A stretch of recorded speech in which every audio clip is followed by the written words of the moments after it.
राधे राधे भक्तों, डरना मत, बस थोड़ा धैर्य रखो, सारी दुख और चिंताएं दूर हो जाएगी। तुम्हारा मन इस समय एक ऐसे भयंकर तूफान के बीच फंसा हुआ है जहां तुम्हें कोई किनारा दिखाई नहीं दे रहा है। जीवन के जिस मोड़ पर आज तुम खड़े हो वहां केवल सन्नाटा है, एक गहरी उदासी है और भविष्य का एक ऐसा डरावना अंधकार है जिसने तुम्हारे भीतर के सारे साहस को निचोड़ लिया है। तुम अंदर ही अंदर एक अनजाने भय से कांप रहे हो। तुम्हें डर लग रहा है कि कल क्या होगा, कैसे ये कर्ज उतरेंगे, कैसे ये बीमारियां दूर होंगी, कैसे बिगड़े हुए रिश्ते सुधरेंगे और कैसे तुम्हारे जीवन की यह गाड़ी आगे बढ़ेगी। जिन लोगों को तुमने अपना मानकर अपनी सारी खुशियां उनके चरणों में रख दी थी, आज जब तुम्हारे जीवन में दुखों की रात आई है तो वे सब तुम्हें अकेला छोड़कर अपने अपने रास्तों पर निकल गए हैं। तुम्हें ऐसा लग रहा है जैसे इस पूरी दुनिया में तुम्हारा कोई अपना नहीं बचा है। तुम अकेले कमरे में बैठकर रोते हो, अपनी किस्मत को कोसते हो और उस परमपिता परमात्मा से बार बार यही पूछते हो कि आखिर तुम्हारे साथ ही इतना बड़ा अन्याय क्यों हो रहा है। तुम सोचते हो कि तुमने तो कभी किसी का बुरा नहीं चाहा, कभी किसी का अहित नहीं किया, फिर तुम्हारे ही हिस्से में ये कांटे क्यों आए हैं। मेरे प्यारे आत्मजन, आज मैं तुम्हारे हृदय की उस गहराई में उतरकर तुम्हारे उन आंसुओं को पचते हुए तुम्हें यह बताने आया हूं कि अब तुम्हें डरने की कोई आवश्यकता नहीं। अपने कांपते हुए मन को शांत करो और अपने भीतर एक गहरी सांस भर के इस परम सत्य को स्वीकार करो कि तुम्हारा यह बुरा समय कोई श्राप नहीं है। जिस दुख और जिस चिंता की आग में तुम खुद को जला रहे हो, वास्तव में उस करुणा सागर भगवान की एक बहुत बड़ी योजना का हिस्सा है। तुम्हें नष्ट करने के लिए नहीं, बल्कि तुम्हें भीतर से कुंदन बनाने के लिए यह समय तुम्हारे जीवन में आया है। बस तुम्हें एक काम करना है और वो है थोड़ा सा धैर्य रखना। इस संसार का सबसे बड़ा अज्ञान यह है कि हम सोचते हैं कि जो परिस्थितियां आज हैं वे हमेशा ऐसी ही रहेंगी। जब जीवन में सुख आता है तो हम उस सुख के नशे में इतने अंधे हो जाते हैं कि हम उस भगवान को भी भूल जाते हैं जिसने हमें वह सुख दिया था। हम अपनी सफलताओं को अपनी मेहनत और अपनी बुद्धि का परिणाम मान बैठते हैं और जब जीवन में दुख आता है तो हम इतने निराश हो जाते हैं जैसे कि अब कभी सवेरा होगा ही नहीं। भगवान श्री कृष्ण ने भगवत गीता के परम ज्ञान में बहुत ही स्पष्ट रूप से यही समझाया है कि ये संसार परिवर्तनशील है, यहाँ कुछ भी स्थायी नहीं है। सर्दी और गर्मी, सुख और दुख, ये सब केवल हमारी इंद्रियों के विषय हैं जो आते हैं और चले जाते हैं। इनका स्वभाव ही अनित्य है।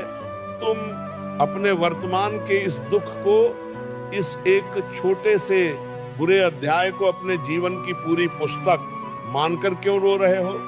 जो परिस्थितियां आज तुम्हारे सामने एक विकराल दानों की तरह खड़ी हैं, वे वास्तव में तुम्हारे ही किन्हीं पूर्व जन्मों के या इसी जन्म के संचित कर्मों का परिणाम है जो अब तेजी से कट रहे हैं। जब किसी मैले कपड़े को धोया जाता है तो उसे पत्थर पर बहुत जोर से पटका जाता है, उसे रगड़ा जाता है और उसे निचोड़ा जाता है।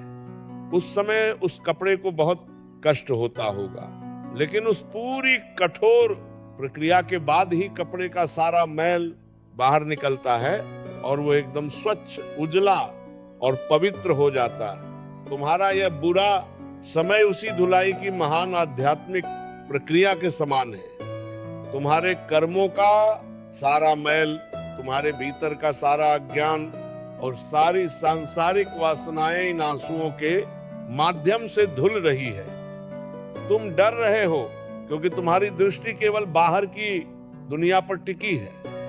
तुम उन लोगों की ओर देख रहे हो जिन्होंने तुम्हें धोखा दिया, तुम उस धन की ओर देख रहे हो जो नष्ट हो गया, लेकिन तुम ये नहीं देख पा रहे हो कि इन सब के पीछे वह दयालु ईश्वर तुम्हारे लिए क्या निर्माण कर रहा है। जब कोई मूर्तिकार एक साधारण पत्थर से भगवान की एक सुंदर मूर्ति बनाता है तो वह अपने हथौड़े और छेनी से उस पत्थर पर बहुत गहरी और कठोर चोटें करता है।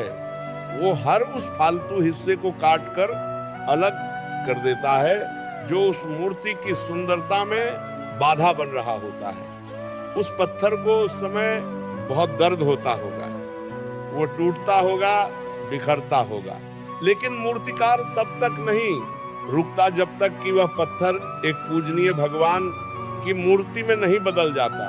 तुम्हारा यह समय, तुम्हारे सारे दुख और कष्ट उसी छेनी और हथौड़े की चोट है।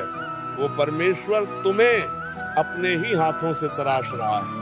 वो तुम्हारे भीतर से काम, क्रोध, लोभ, मोह और अहंकार के उन फालतू हिस्सों को काट रहा है जो तुम्हें एक साधारण इंसान बनाए हुए हैं। वो तुम्हें एक महान और दिव्य आत्मा बनाने की प्रक्रिया में लगा हुआ है। इसलिए जब चोट लगे, जब दर्द असहनीय हो जाए तो डरना मत, रोना मत, शिकायत मत करना, बल्कि उस बनाने वाले कारीगर पर अपना पूरा विश्वास रखना।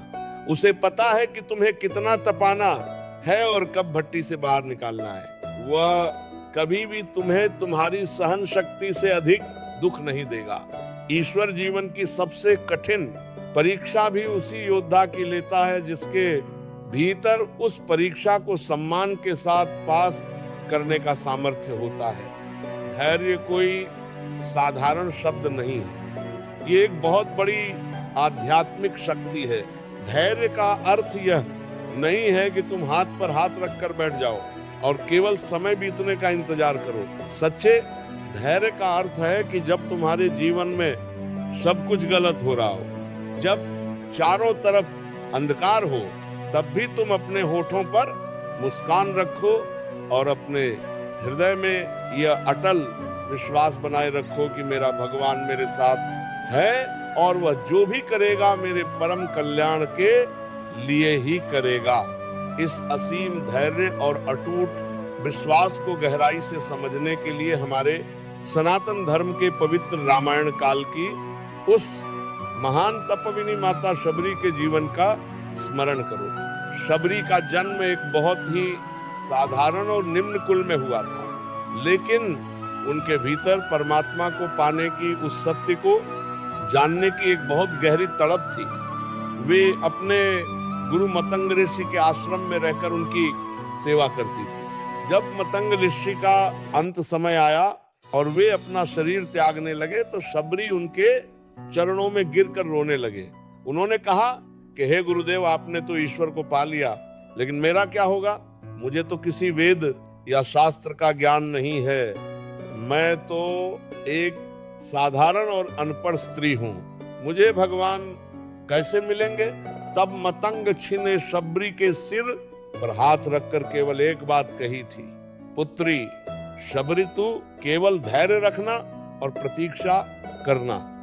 एक दिन साक्षात भगवान राम तुझे दर्शन देने के लिए तेरी इस कुटिया में स्वयं चलकर आएंगे।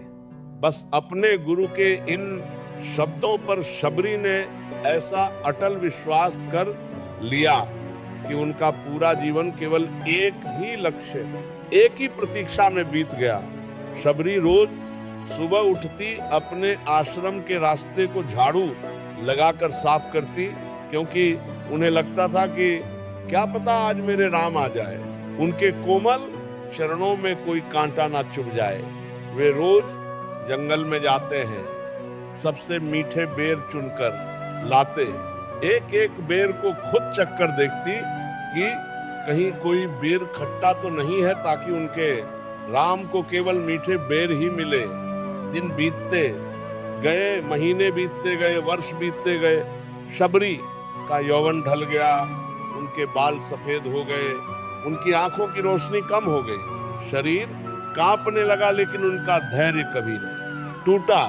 लोग उनका उपहास उड़ाते थे, उन्हें पागल कहते थे कि एक साधारण सी भीलनी की कुटिया में क्या अयोध्या के राजकुमार राम आएंगे।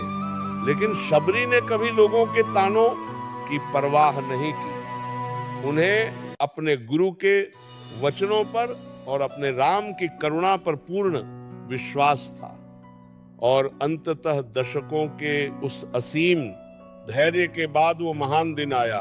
भगवान राम जो पूरे ब्रह्मांड के स्वामी हैं, वे स्वयं शबरी की उस छोटी सी कुटिया में पधारे।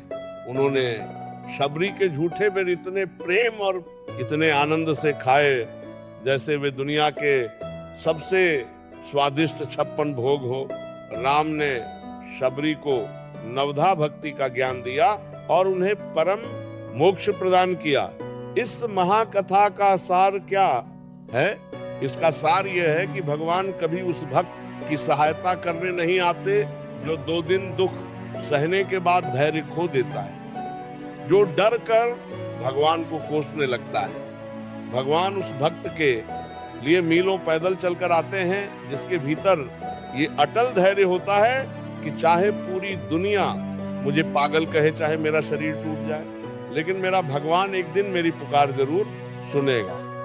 शबरी ने कभी चिंता नहीं की कि राम कब आएंगे। उन्होंने केवल अपने प्रेम और अपनी प्रतीक्षा पर ध्यान दिया। जब तुम चिंता करते हो तो तुम वास्तव में अपने डर की पूजा कर रहे होते हो। तुम अनजाने में उस भगवान की शक्ति पर, उसकी अपार करुणा पर और उसकी न्याय व्यवस्था पर संदेह कर रहे होते हो। तुम ये भूल जाते हो कि जिस ईश्वर ने तुम्हें इस धरती पर भेजा है, जिसने तुम्हें श्वास दी है, क्या उसने तुम्हारे जीवन की कोई योजना नहीं बनाई होगी? क्या वह तुम्हें ऐसे ही तड़पने के लिए अनाथ छोड़ देगा? बिल्कुल नहीं। चिंता है कि यह दरिद्रता उनके श्याम की दी हुई एक भेंट है। यह दरिद्रता ही थी जिसने सुदामा जी को कभी संसार के व्यर्थ प्रपंचों में उलझने नहीं दिया। उनका मन, उनका ध्यान हर पल हर क्षण केवल और केवल अपने सखा, अपने कान्हा के स्मरण में ही लगा रहता था। यदि सुदामा जी के पास अपार धन होता तो शायद वे भी राजसी सुखों में पड़कर भगवान के भजन से दूर हो जाते। जब सुदामा जी अपनी पत्नी के कहने पर द्वारिका गए, तब भी उन्होंने अपने लिए उस त्रिलोकीनाथ से कुछ नहीं मांगा। उनके पास भगवान को देने के लिए केवल कुछ मुट्ठी सूखे चावल थे, वह भी पड़ोस से मांग कर लाए हुए। जब वे द्वारिका पहुंचे और साक्षात ब्रह्मांड के स्वामी द्वारिकाधीश भगवान श्री कृष्ण ने उन्हें देखा तो वे अपने सिंहासन से दौड़ पड़े। भगवान ने सुदामा को अपने गले से लगा लिया, उनके पैरों के कांटे अपने हाथों से निकाले और अपने आंसुओं से उनके चरण धोए। सुदामा ने भगवान से अपनी गरीबी दूर करने के लिए एक शब्द भी नहीं कहा। वे बस अपने प्रभु के दर्शन करके ही तृप्त हो गए। वे खाली हाथ ही द्वारिका से वापस लौट पड़े। लेकिन क्या भगवान अपने उस धैर्यवान और निस्वार्थ भक्त को खाली हाथ रहने देते? जब सुदामा जी अपने गांव वापस पहुंचे तो उन्होंने देखा कि जहां उनकी वो टूटी फूटी कुटिया हुआ करती थी, वहां अब एक अत्यंत विशाल और स्वर्णजित महल खड़ा है। राधे राधे भक्तों,